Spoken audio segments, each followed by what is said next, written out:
My name is Pulley. I was sitting at the top of the stairs, just out of sight. I could hear them in the kitchen, their voices all tangled up like a bunch of knotted shoelaces.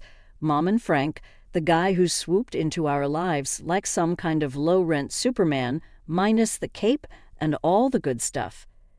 "Frank, she's my daughter," I heard Mom say, a tremble sneaking into her voice like it was trying to tiptoe around him. "Look, Sheila, I didn't sign up for this. You know it's bad enough I got to deal with this place being a mess, and your cooking," he grumbled so loudly I could hear his words clear as day. "Now I got my own kid on the way, and I need to think about that, not this." "This, say it." Mom dared him quieter now. "Say what you mean." "Frank," he snorted. "Not this leech you got hanging on us." "What is she, huh?" "Just a mouth to feed. Someone I got no bond with. She's just got to go." Mom exhaled long and sorrowful, like the air itself was heavy with regret. But where would she go? I felt like my heart was a punching bag, and Frank was the kind of guy who didn't know when to stop swinging. What about her aunt? That sister of what's-his-name, the dead guy, Linda, I thought. But no buts. Sheila, geez, you're always so soft. She's family, ain't she? Let her deal with the kid. There was a quiet beep as someone pressed a number on the phone, and my ears strained to hear the rest. "Yeah, hi, Linda, Frank here," he said. "You're about to do me a solid. Got a bit of a situation." "Well, no, not a health thing. It's about the kid, Sheila's daughter." I squeezed my eyes shut, wishing I could just disappear into the warm carpet beneath me. "Yes, Polly." Frank's voice was gruff and impatient. "Look, here's the deal. She's coming to live with you." "What?" "Nah, don't worry about it. She's practically invisible anyway. Won't even know she's there." I heard Mom's shuffling feet, like she was pacing or fidgeting, probably wringing her hands the way she did when she was torn up about something. "Linda, it's Sheila, yes, I know. We're in a tight spot. I can't with the baby coming." The next voice, Aunt Linda's, cut through the line sharp and cold, like the knives she used to make her overcooked roasts. "Fine, I'll take her. But I'm not running a charity here, Sheila. You better keep sending checks." I could almost see Mom flinching even from where I sat. It's done. Knowing the rest of my things in that duffel bag weren't half as important as those checks to Aunt Linda. Footsteps hammered towards the stairs, and I scampered up and into my room, heartbeat thundering so hard in my chest it nearly drowned out the sounds of the looming goodbye. Mom knocked softly, as if the force of her own hand could shatter me. "Honey," she started, pushing the door open, her face all twisted in a way that let you know that "I'm sorry" was coming before a word left her lips. "You're going to stay with Aunt Linda for a bit." I stood there, my arms tied around that duffel bag like it was the only thing I had left in the whole sorry world, because maybe it was. With a glance back at the room that had been mine, I stepped out into the dim hallway, Mom trailing behind me like a shadow. I wished I could shake. I didn't even turn to look at her as I walked out the front door. It was easier that way. Standing on the porch, Aunt Linda looked me up and down as I clutched my duffel bag, each second stretching out like hours. "So you're here, Polly," she finally spoke, the words flat and hard. "Hi, Aunt Linda," I managed to mutter, trying to keep my voice steady. "Don't just stand there, bring your stuff in. But remember, I run a tight ship. You'll follow my rules under my roof," she said, turning on her heel and heading inside. I followed her into the house, which had the warmth of an ice cube. Rule 1, no shoes in the house. Park 'em by the door, and don't you dare drag in any dirt.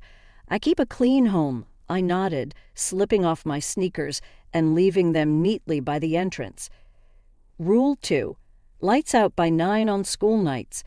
I won't have any late-night gallivanting or nonsense, she continued, ticking off her rules on her fingers as she went.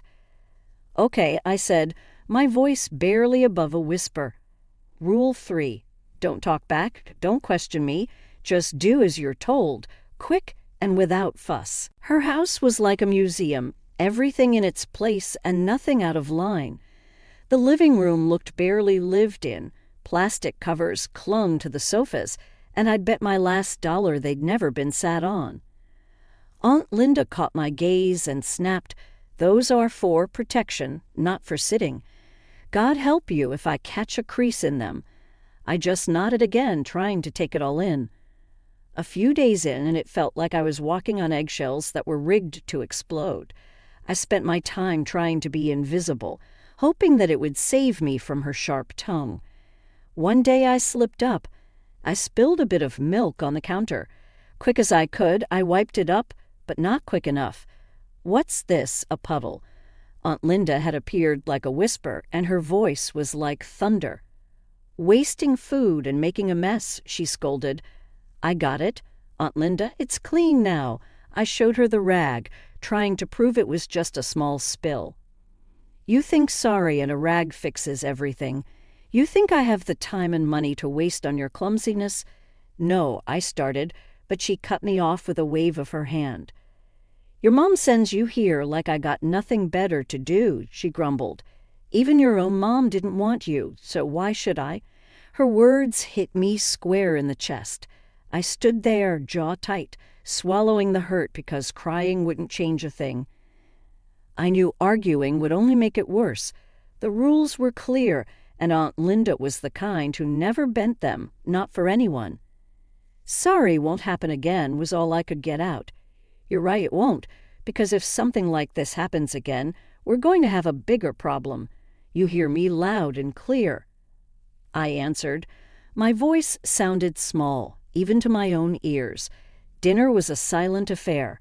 Aunt Linda liked eating without the sound of anyone else's breathing, it seemed. I tried to chew quietly, making every move deliberate, wishing I could just disappear into my room already. Days bled into weeks and weeks into months, each as unremarkable as the last, until one afternoon I was sitting on the carpet in my room, the one with the faded wallpaper peeling at the corners. My room at Aunt Linda's was just another box in the stack, nothing like my old one back at Mom's. With Aunt Linda at the grocery store, I grabbed the cordless phone from its cradle in the living room. My heart was racing as I punched in Mom's number, a sequence I still knew by heart, years of dialing it for takeout, or when there was a spider too big for me to handle alone. The phone rang and rang. On the fourth, she picked up. "Yeah, Mom, it's me, Polly," I blurted out before my courage could fail. There was a pause, a breath, a sigh. "What do you want?" She cut in. I miss you." I managed before she interrupted. "I don't ever call here again." The line clicked dead. I stood there, phone in hand, her words a new weight in the pit of my stomach. It wasn't just the rejection that stung, it was the finality of it. I hoped that was important. Aunt Linda's voice came from behind me like a winter's draft. I turned, startled, the phone slipping slightly from my grasp.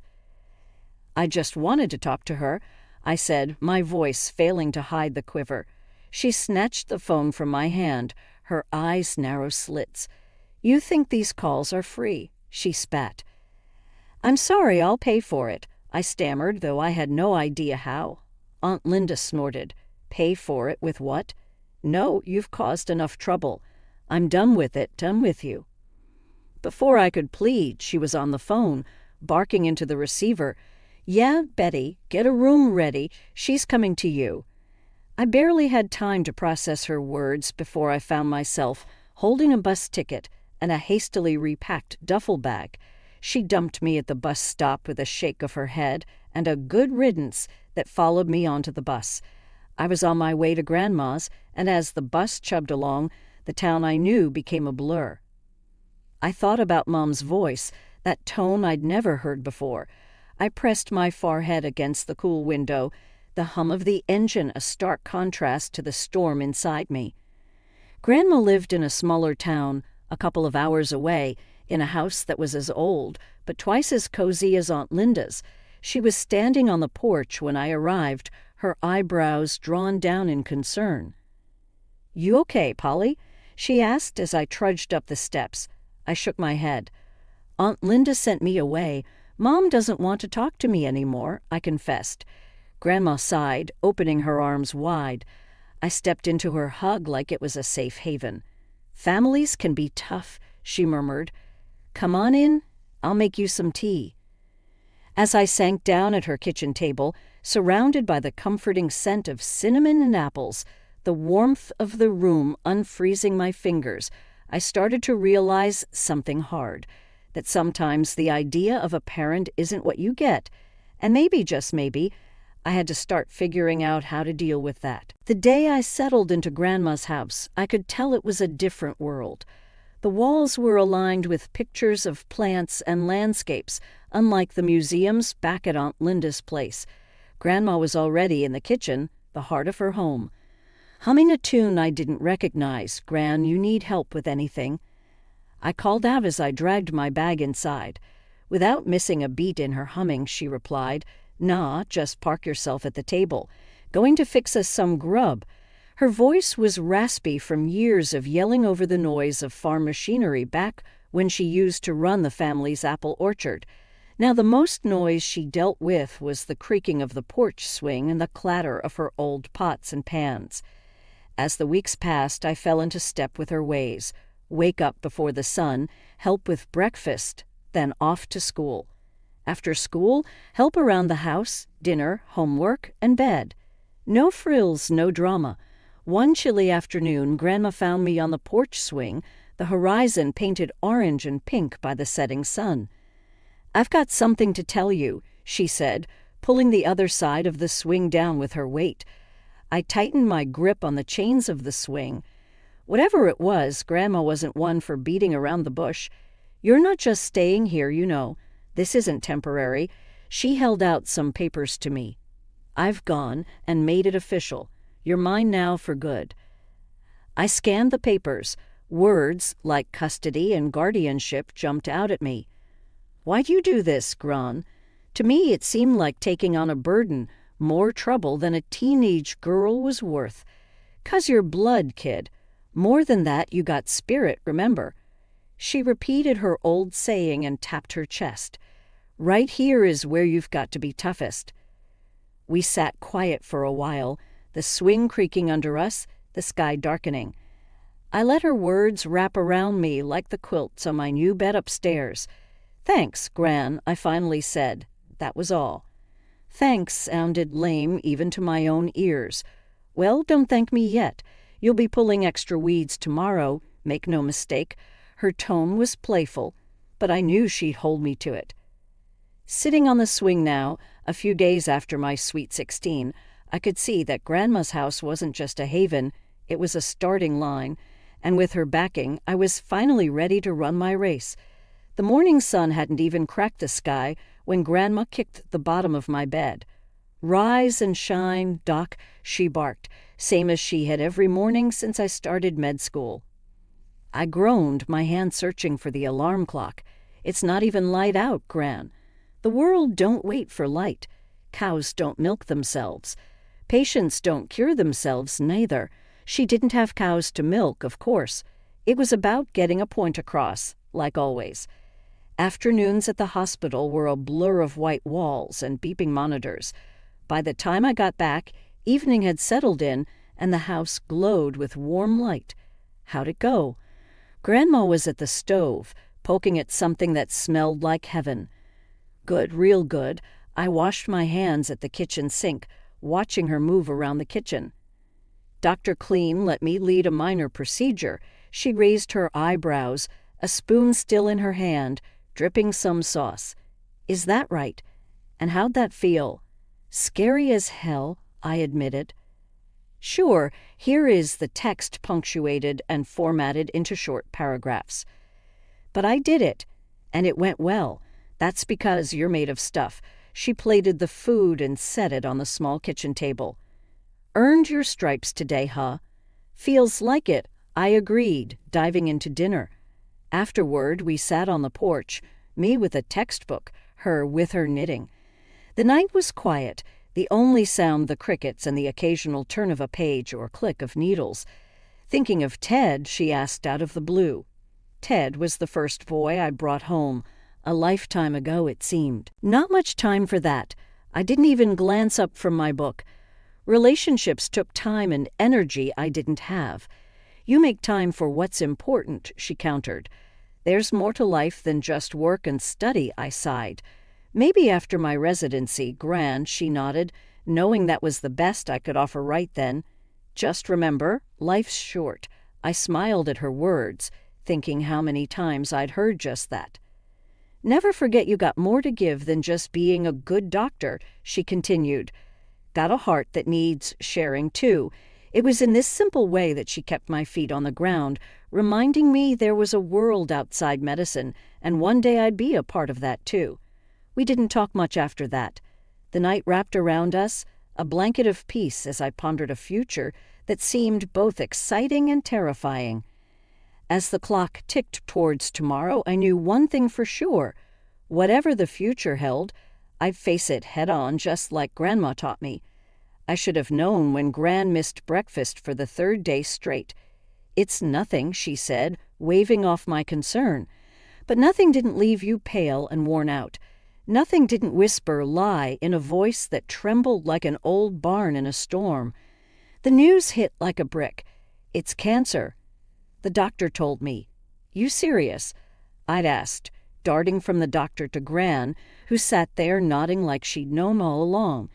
As serious as it gets, Gran said, sitting up straight, no tears, just that squared chin that always meant business. The battle was short and fierce, and through it all, she'd never let me see her scared.